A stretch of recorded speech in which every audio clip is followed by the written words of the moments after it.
Baka may kilala kang magaling na dalubhasa na pwede akong operahan. Kasi sabi to ng doktor, incurable na. So, di ba kami kakilala kang magaling na doktor na dalubhasa na pwede akong operahan?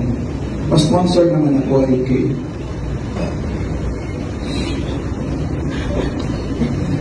Gusto ko pang mabuhay.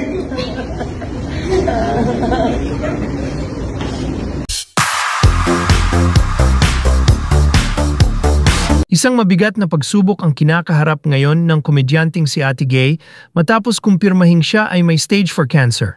Ayon sa ulat ng Kapuso Mo Jessica Soho Facebook page, pansamantalang tumigil muna si Ate Gay sa pagtatrabaho bilang komedyante habang patuloy na humihiling ng milagro at nananalig sa Diyos.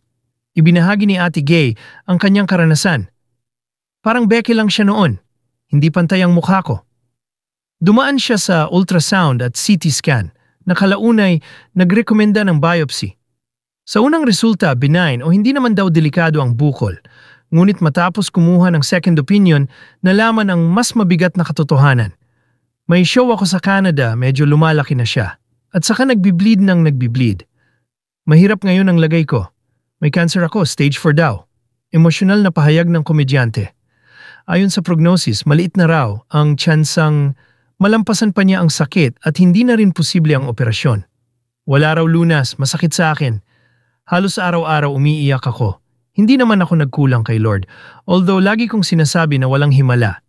Sa kabila nito, humihiling ng dasal at lakas si Ate Gay mula sa publiko. Kailangan ko po ng dasal. Kailangan ko po ng lakas at sana pong makayanan ko ang araw-araw kong buhay sa ngayon. Matatandaang noong 2021, nakaligtas din si Ate Gay mula sa matinding laban kontra pneumonia. Ngunit ngayon ay isa na namang mas mabigat na pagsubok ang kanyang pinapasan.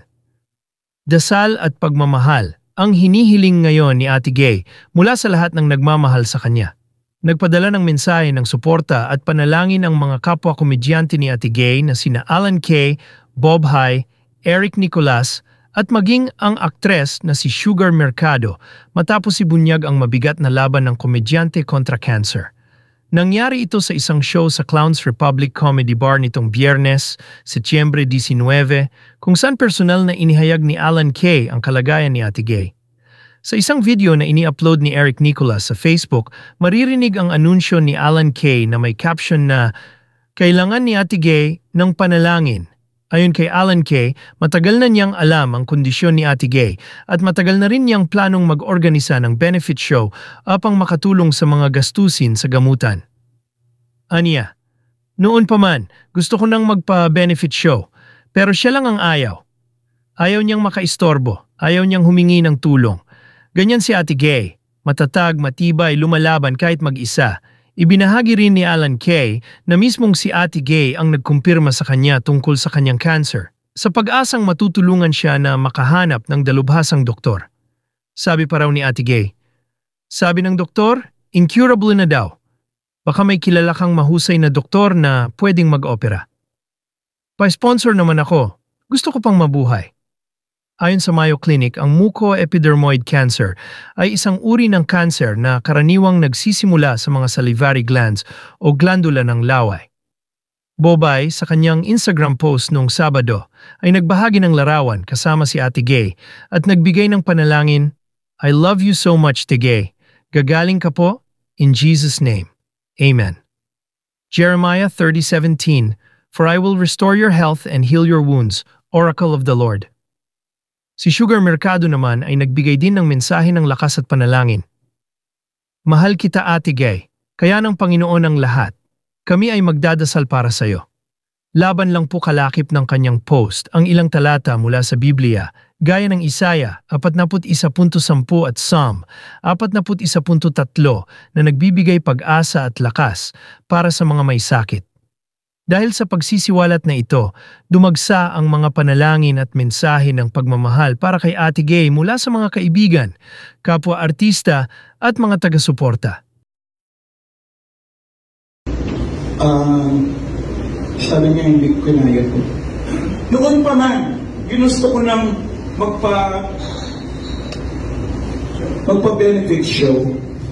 Siya ang ayaw. Ayaw niyang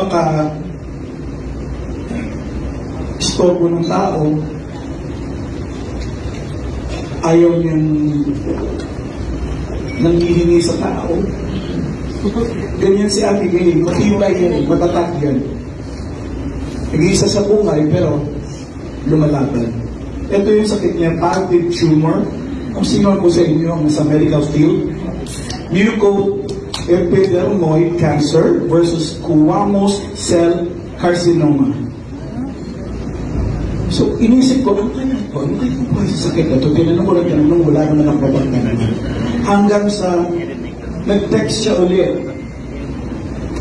Baka may kilala kang magaling na dalubhasa na pwede akong operahan. Kasi sabi doon ng doktor, incurable na. So, di ba kami kakilala kang magaling na doktor na dalubhasa na pwede akong operahan? Pa-sponsor naman ako, AK.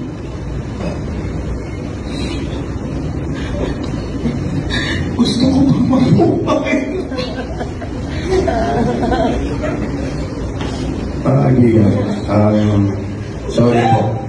Sorry po, yung inaasahan natin ngayong gabi na to, nag-enjoy naman tayo.